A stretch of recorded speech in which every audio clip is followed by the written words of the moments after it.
Sejak mendalami ilmu makrifat dalam trading ni kan, agak-agaknya lah trading ni adalah scam ke betul dia boleh buat duit? Okay, sebenarnya awal-awal memang skeptikal. So macam betul ke diorang ni? Sebab macam yelah, diorang kaget bang bila duit tu payout. Tapi bila diorang lost, diorang takkan cerita kot. Okay, siapa tu tak cerita? Tiba-tiba diorang punya account dah blow out, diorang diam, senyap, lain macam diam macam tak ada mood je. Rupanya dia punya account about to blow out. Tapi bila untung dia gebang lah, dia akan cerita lah, oh hari ni dah pay out. Tiba-tiba dah register, klik link ni bawah, okay? Bye.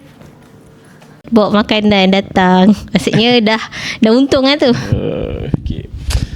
Tapi kan sebenarnya kan, untuk orang baru, sesuai tak kalau orang lain dia refer kepada akak lah, katakanlah dia datang kat akak, betul ke trading dia belajar, ataupun sesuai tak untuk orang yang mungkin tak ada knowledge tapi dia nak belajar. Yelah macam akak kan, datang dengan skeptical, datang dengan rasa scam, macam scam kan, trading ni macam scam, dan last end up akak sendiri mencuba dan akak nampak sendiri macam mana trading tu berfungsi.